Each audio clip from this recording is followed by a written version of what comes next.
البدر علينا من ثنيات بسم الله الرحمن الرحيم. الحمد لله رب العالمين حمدا يوافي نعمه ويكافي مزيدا. اللهم صل على سيدنا محمد صلاة توسع بها علينا الأرزاق وتحسن بها لنا الأخلاق وعلى آله وصحبه وسلم. ربي أوزعني أن أشكر نعمتك التي أنعمت علي وعلى والدي ونعمل الصالحا ترضه ودخلني برحمتك في عبادك الصالحين. Ashabiku semua yang dimuliakan Allah Subhanahu wa taala, tak hanya di era saat Nabi Muhammad SAW masih hidup, kalangan pembenci Arab dan Rasulullah SAW serta anak cucunya masih ada hingga sekarang, masih ada hingga kini. Buya Hamka mengatakan Islam masuk ke Indonesia dibawa oleh pedagang dari Mekah, Arab Saudi pada abad ke-7 Masehi atau permulaan Hijriyah. Buya Hamka mengatakan masuknya Islam ke Pulau Jawa bersamaan dengan masuknya Islam ke Sumatera pada abad ke-7 Masehi. Jadi kesimpulannya, agama Islam sudah disebarkan ke Indonesia oleh orang-orang Arab, termasuk oleh para habaib atau keturunan Nabi Muhammad SAW jauh sebelum era Wali Songo. Azabiku semua, semenjak Kiai Imad dan Gus Fuad Pleret muncul dan viral di media sosial akan argumentasinya tentang menyikapi keluarga Ba'alawi, menyebabkan banyak di kalangan masyarakat yang membenci para habaib, apalagi meragukan nasab mereka, sampai ada yang ikut-ikutan mengatakan harus tes DNA biar tidak salah dalam menghormati apalagi memuliakan. Sebagaimana Gus Fuad pun mengarahkan hal seperti itu. Ya, juga sama-sama kita ketahui, Gus Fuad pun termasuk dari kalangan zuriat. Yang jelas sekarang ini kita tidak tahu sebenarnya arah masalah ini akan membawa ke masalah apa lagi, ke masalah seperti apa lagi nanti ke depannya. Kalau kita lihat sebelumnya pun masalah ini sebenarnya terkait dari dakwahnya sebagian dari kalangan habaib yang dikatakan tidak mencontohi akhlak Rasulullah ataupun leluhurnya. Di awal pun Gus Fuad berani mengatakan dakwah para habaib telah menimbulkan kekacauan yang mengajarkan kekerasan dan menakut-nakuti pribumi karena merasa keturunan Rasulullah SAW. Kata beliau, saya dapat laporan banyak gara-gara gerakan Islam keras itu banyak orang Islam murtad. Materi dakwah itu kasih sayang Rasulullah, bukan mempolitisi agama. Agama untuk politik, ngancam-ngancam itu merusak. Ungkap Gus Fuad soal dakwah keras. Ya, walaupun mungkin kita lupa bahwa Rasulullah SAW tak hanya lembut, tetapi juga tegas dan gagah berani. Rasulullah SAW adalah panglima perang dan tak segan mengangkat senjata untuk melawan musuh-musuh Islam.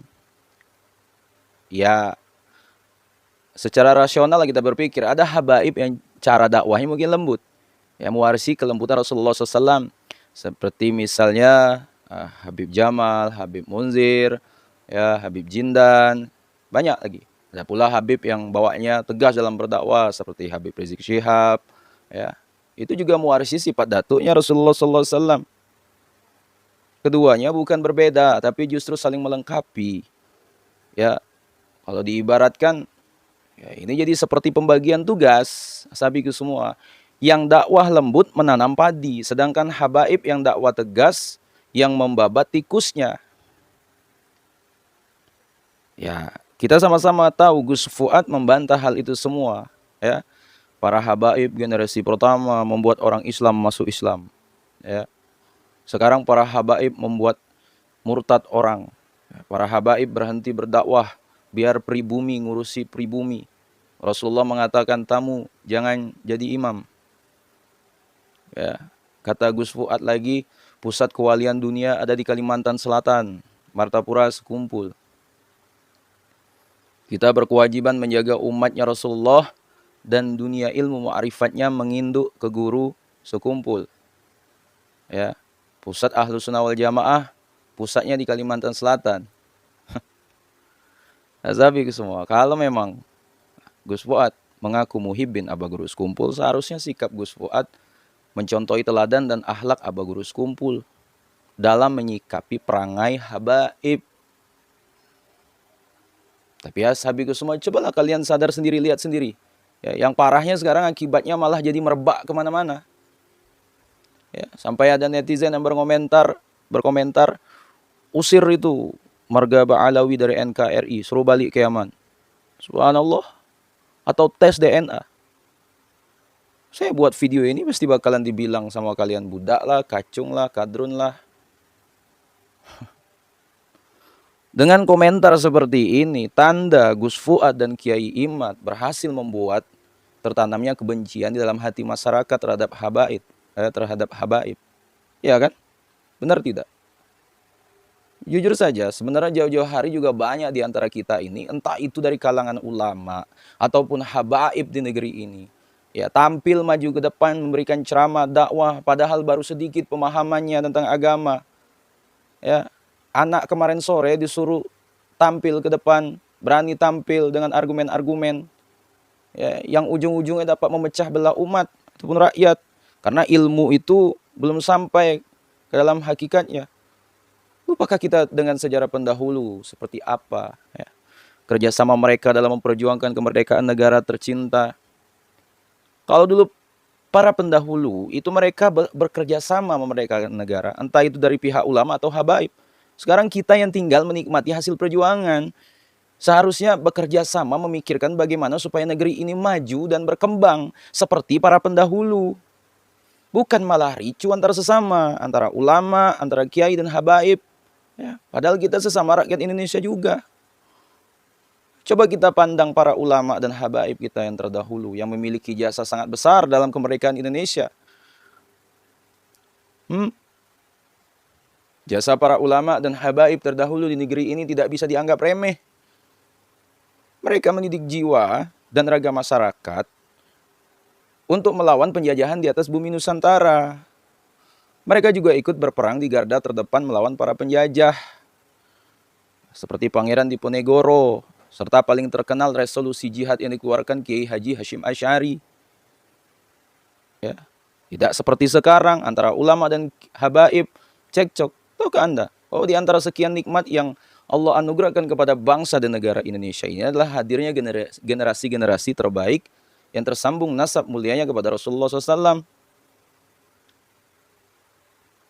Contoh sosok Habib Ali bin Abdurrahman Al-Habsyi, Habib Ali Kuitang, yang mengusulkan waktu dan hari proklamasi kemerdekaan Indonesia. Beliau mengusulkan teks proklamasi dibacakan pada Jumat pukul 10.00 pada 17 Agustus 1945. Contoh lagi sosok Habib yang mengkreasikan lambang negara. Kreator lambang negara itu adalah seorang zuriyah Rasulullah bernama Habib Sultan Hamid II atau Habib Sultan Hamid Al-Qadri. Kini nama Sultan Hamid II telah diabadikan sebagai nama bandara terkenal di Kalimantan. Tahukah kalian siapa yang menjadi Bapak Paskibra di Indonesia ini? Siapakah yang menghadirkan himne tentang kemerdekaan Republik Indonesia yang dikenal dengan 17 Agustus tahun 45 itu, yang diperdengarkan bahkan oleh anak-anak SD sampai dengan orang-orang dewasa? Tokoh Muslim, Bapak Paskibra itu dan pencipta himne 17 Agustus 45 itu adalah Habib Muhammad Hussein Mutahhar. Ya.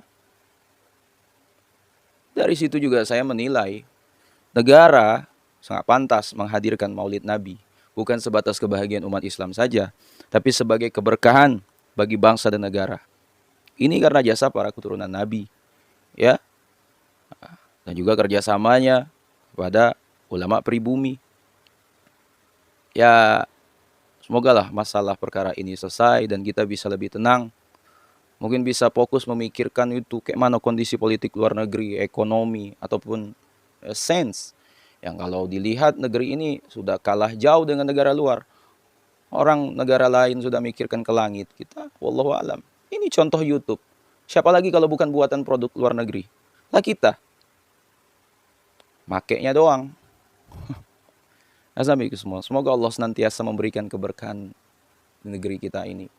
Ya, senantiasa memberikan kesempatan kita untuk selalu berselawat kepada Rasulullah SAW dan selalu memuliakan keturunan Rasulullah SAW. Terakhir sahabiku semua, ya terpenting lagi adalah kerjasama, ya, saling berhubungan satu sama lain, ya, kontribusi demi kemajuan bangsa dan negara. Ingat pesan leluhur kita, bersatu kita teguh. Wallahu a'lam. Assalamualaikum warahmatullahi wabarakatuh.